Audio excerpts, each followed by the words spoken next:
তারা কিভাবে সেই ক্রিয়ার বাস্তবায়ন হবে এই ব্যাপারে কোনো কথা বলছেন না। তাহলে এ সম্পর্কে একটা অস্পষ্ট ধারণাই থেকে যাচ্ছে। এটা আলোচনার জন্য আলোচনা হচ্ছে। আমরা আরেকটা জিনিস মনে করি যে সেটা হলো যে দেখেন, এই রাষ্ট্র তো জনগণের, সিদ্ধান্ত নেওয়ার মালিক তো জনগণ।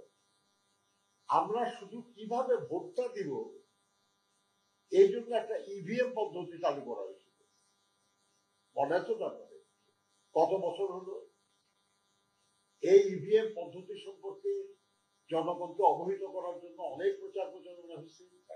যারা এই পদ্ধতিটা কার্যকর করবে তাদের অনেক প্রশিক্ষণ হয়েছে। সেই প্রশিক্ষণে যারা গেছে তারা যে ভাতা নিয়েছে এই নিয়ে দুর্নীতির অভিযোগ হয়েছে। আবার তাদের মাধ্যমে সারা দেশে জনগণকেও প্রশিক্ষিত করার চেষ্টা হচ্ছে। তারপরও আজ পর্যন্ত ইভিএম পদ্ধতি কিন্তু কার্যকর হয় না। শুধু কিভাবে ভোটটা প্রয়োগ করবে সেটা। আর পিআর পদ্ধতি হলো গোটা নির্বাচন ব্যবস্থাকে বদলে দেওয়া। এই নিয়ে জনগণের সঙ্গে কি কোনো মত বিনিময় হয়েছে আপনার কারণে? এ সম্পর্কে জনগণকে কি কিছু অবহিত করেছে?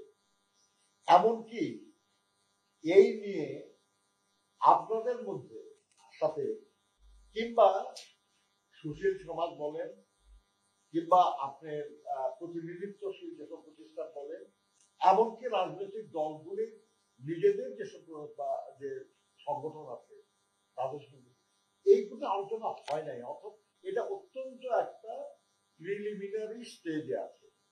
ফর্মালি এই নিয়ে কোনো আলোচনা এখনো ঐক্যমত্য কমিশনে শুরুই হয় না।